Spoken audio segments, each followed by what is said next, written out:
anomaly because there was sort of unbeknownst to us, sort of pent-up demand on the Mac for products like ours, and so it's great to see because we've put a lot of time and effort into it. Right.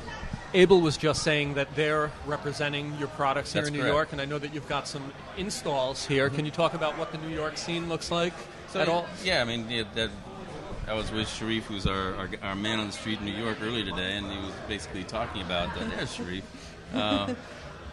That we basically, since he's been here in 3 years, have grown our install base by about 5x. New York's been sort of a hub of the East Coast for us, and really sort of one of the reasons that we've had B&H here. The studio B&H has been a reseller for us for probably 4 years.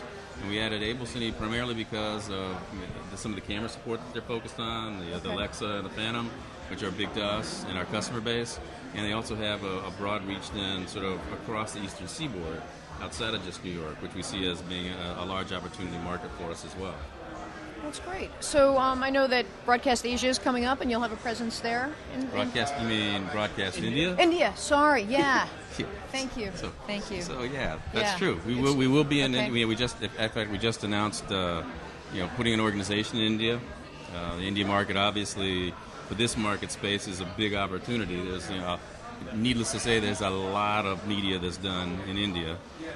We've actually done pretty well in India with sort of a remote presence there, and we just felt like in order to really take the next step, especially with the products that we have and the price points and the platforms, that we needed to have people on board there. So we're rolling the guys out that are there, as well as then having a presence at Broadcast India. Okay, great. Well, anything else that you would like to share with our viewers? Well, gee, I don't know. No? It's Anything pretty at all? amazing. The last 25 years has been pretty amazing. I mean, I've only you. known you guys since '95. Be nice. 95, Be nice. I That's think. correct. Yeah, you were with Intergraph yeah. back then. And That was- sort of as I was flying out here yesterday, I was thinking about the things that have happened just since then. That sort of the things that my kids will grow up never having known existed. Right? They're just not going to know. Just That's right. Won't you talk to my kids about film cameras, and they look at you already like you just print them out, right? Just output them to the printer, and you look at them on the screen, and you print them, right? That's how you get pictures, Dad.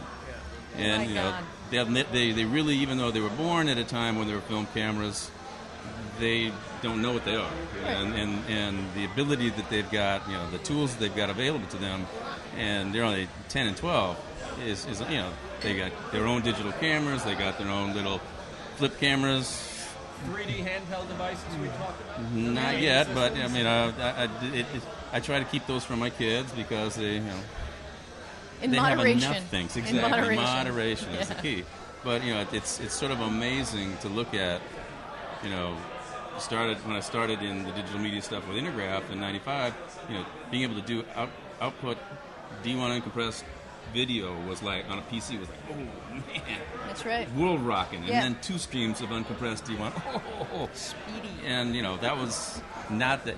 I'd like to think it wasn't that long ago. And like I said, I look at the current generation, the next generation, and sort of where we are today. And as I was telling somebody today, I think if we all just sort of embrace where the technology is and where it's going, it's going to be awesome. If you fight it, it just makes for no fun. That's And right. the things that the creative people can do, if we all just embrace the technology and try to make it unbelievably powerful for them, it's going to be great. The next 15 years will be fun, I think. I think it will. 15 is a long time. I think it'll be fun anyway. My younger twin will be here in 15 years. That's right. Well, Jeff, thank you so much for Thank coming you. by. It was really good to see you again. Good to see you.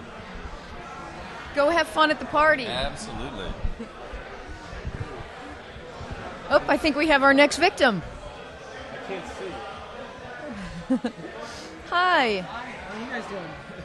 How are you? This one is yours. Oh, thank you very much. Would you like to introduce yourself? Yeah, hi. My name is Frederick Rasmussen. I'm with Genox. Thank you very much for coming and sponsoring our party. Oh, you're welcome. So you guys have a lot going on now We do have a lot going on. We just came out with Sapphire 6, which we're pretty excited about. There's a lot of stuff in it, so we're pretty excited about it. All stuff that customers came back to us and said, this is the kind of stuff that could really help us, in our work. So we're excited about delivering that. Now, doesn't it sort of there's a big group of people that could get use out of this tool now? Have you added a lot of different functionalities? Yeah, I mean that's absolutely true. So I mean the great thing about Sapphire now is that it's used for both editors, motion graphics artists, flame operators, and really sort of across a wide group of people. And they all use it for sort of different things. So, the editors will use it for their transitions a lot, and to get quick looks from. Motion graphics artists really sort of expands their options. And there's a lot of stuff in there. So I can go into some more detail on it, but we put so much stuff in there that it probably takes a little while to talk about. So just let me know sort of which part of it is. No, well, I mean, you could touch on maybe some of the highlights. But if people absolutely. are interested, can they go to their website and get a little sneak peek of what's Absolutely. So, we're a big fan of just, the best way to evaluate whether or not this is something that works for you is just to try it.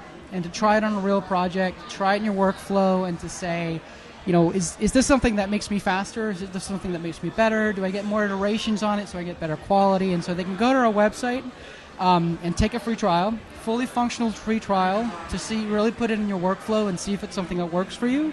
And I encourage that as much as possible. Put it as real as environment as you can. But some of the major highlights that we worked on is, the major thing that people came back to us is, we said, well, what do you really need in your daily day? And people said, well, I lose lens flares all the time for so many different things. And so we completely re-architected and re-engineered sort of how our lens flare works. So we have a lens flare designer now, which basically helps you control all of the elements of the different lens flare. So you could customize the lens flare. Everything, whether or not it's the spacing, the size, the thickness, the intensity, the color. Just really lets you dive into all of those things to create whatever it is that you have in your mind.